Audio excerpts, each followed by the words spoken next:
Sabana. Are you ready? Kicau, kicau, kicau mania. Kicau, kicau, kicau mania. Kicau, kicau. Assalamualaikum warahmatullahi wabarakatuh. Yang saya hormati pengurus Pondok Pesantren Zainul Hasan Genggong, yakni Fadilatul Syekh Kiai Haji Muhammad Hasan Mutawakkil Allah, SHMM, dan tidak lupa juga yang saya hormati Bapak Rektor Unzah, yakni Asosiat Profesor Dr. Abdul Aziz Wahab BAMAG, dan tidak lupa juga yang saya hormati Ustadz pengampuh, yakni Ustadz Ainul MPD. Dan sekarang saya akan menjelaskan ingatan dan lupa dalam belajar. Ingatan dan lupa dalam belajar, sifat-sifat ingatan. Sifat-sifat ingatan. Ingatan merupakan kemampuan individu untuk menerima, menyimpan, dan memanggil kembali informasi yang pernah diperoleh dalam proses belajar. Ingatan memiliki beberapa sifat, yaitu yang pertama, cepat atau lambat. Setiap individu memiliki kemampuan berbeda dalam menerima dan mengingat informasi. Yang kedua, kuat atau lemah. Ada ingatan yang dapat bertahan lama, ada pula yang mudah hilang. Berarti semua manusia itu berbeda. Terus nomor tiga, luas. Kemampuan seseorang dalam menyimpan informasi memiliki kapasitas yang berbeda-beda. Yang nomor empat, tetap atau setia. Informasi yang diingat dapat diperolehkan sesuai dengan pengalaman asli. Yang kelima, mudah dipanggil kembali. Ingatan yang baik memungkinkan informasi muncul kembali saat diperlukan. Terus yang kedua, B, yaitu lupa dalam belajar. Lupa dalam belajar adalah keadaan ketika seseorang tidak mampu mengingat kembali materi atau pengalaman yang sebelumnya telah dipelajari. Lupa yang sudah dipelajari itu. Terus lupa merupakan bagian alami dan proses belajar karena kemampuan ingatan manusia memiliki batas. Kemampuan manusia itu memiliki batas. Terus dalam psikologi pendidikan, lupa dipandang sebagai menurunnya kemampuan individu dalam menyimpan maupun mengingat informasi akibat faktor tertentu. Terus yang C, faktor-faktor penyebab lupa. Ini faktor-faktor penyebab lupa. Yang pertama, kurangnya perhatian dan konsentrasi.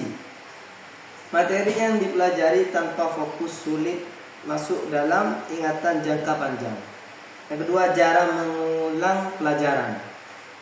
Informasi yang tidak diulang akan mudah terlupakan, jadi hilang terus kalau tidak belajar diulang lagi.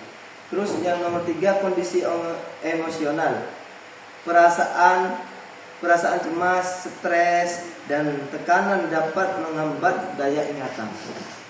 Yang keempat, kelelahan fisik dan mental. Tubuh dan pikiran yang lelah membuat proses belajar kurang efektif. Yang kelima, interferensi informasi. Banyaknya informasi baru dapat mengganggu ingatan lama. Yang keenam, kurangnya pemahaman materi. Materi yang hanya dihafal tanpa dipahami lebih cepat hilang dari ingatan. Seperti itu. Jadi hanya dihafal tanpa dipahami itu cepat hilang ingatannya. Terus yang ketujuh, minat belajar rendah. Kurangnya ketertarikan terhadap materi membuat seseorang sulit mengingat pelajaran. Terus yang D, kiat mengurangi lupa. Belajar secara teratur. belajar rutin lebih efektif dibanding belajar mendadak. Yang nomor 2, mengulang materi pelajaran. Pengulangan membantu memperkuat penyimpanan informasi dalam otak. Terus yang ketiga yaitu memahami isi materi. Pemahaman membuat materi lebih mudah diingat daripada sekedar hafalan. Yang nomor 4, membuat ringkasan atau peta konsep.